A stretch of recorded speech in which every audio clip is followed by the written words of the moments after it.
اب اس کے بعد اس سورہ مبارکہ میں یہ بڑا عجیب مقام ہے اس اعتبار سے قرآن کا. عجیب اس کے معنی کیا ہے؟ دل لبھانے والا، حسین.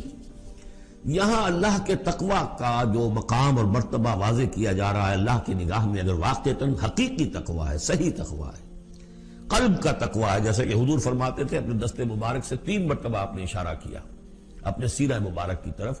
التقوی ہا ہونا، التقوی ہا ہونا، تقوی یہاں ہوتا ہے.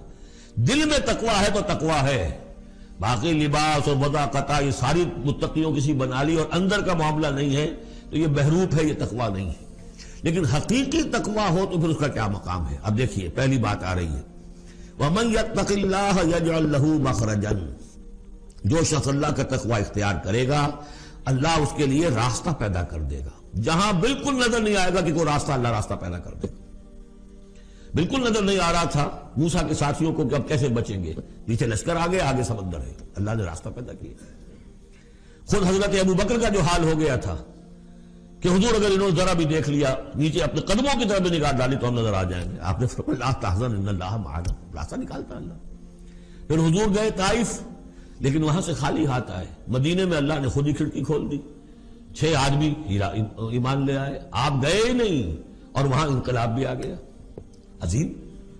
اس اعتبار سے اللہ مخرج پیدا کرتا ہے. تم صحیح طریقے پر چلتے رہو، تقوی اختیار کرو، صحیح راستے پر جد و جہد کرو. یہ کام اللہ پر چھوڑو. کب اسے منظور ہے اس کا کامیاب ہونا؟ جب ہوگا وہ راستہ ایسا کھول دے گا کہ تمہیں گمان بھی نہیں ہوگا. وَيَرْزُقْهُ مِنْ حَيْثُ لَا يَحْتَسِبُ، اور اسے رزق دے گا وہاں سے جہاں سے اسے گمان بھی نہیں ہوگا. اقامت دین کی جد و جہد ہو، غلبہ دین کی جد و جہد ہو، اپنے آپ کو اجن صلاتی و نسکی و محیایا و مماتی اس کا فیصلہ کرنا ہو تو سب سے بڑی رکاوٹ آتی کھائیں گے کیا؟ تو اللہ تو کہتا ہے راضی میں ہوں. ہے ایمان اور یقین اس پر؟ کر کے دیکھو تو صحیح، اس پر اعتماد تو کرو. لیکن یہ کہ اس پر اعتماد کرنا، توکل، بڑی مشکل بات ہے. وہ تو جتنا ایمان ہوگا اتنا ہی اعتماد ہوگا، اور گہرا ایمان ہوگا گہرا اعتماد ہوگا.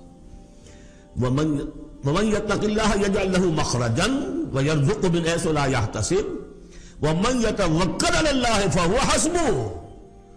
یہ تو ابھی تقوی والے کی بات ہے کہ وہ وہاں سے رزق دے گا جہاں سے اسے ملے گا بھی نہیں، اور جس نے اللہ پر توکل کر لیا تو وہ اس کے لیے بہت کافی ہو جائے گا. توکل کر کے تو دیکھو، حسبہ وہ اس کے لیے کافی ہے.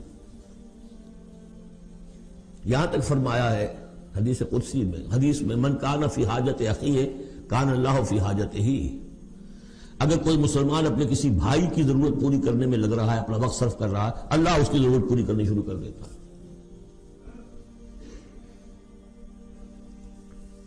فکر ماں در کار ماں آزار ماں، کار ساز ماں بے فکر کار ماں. یہ فارسی شاعری کے اندر یہ دینی حقائق ہے.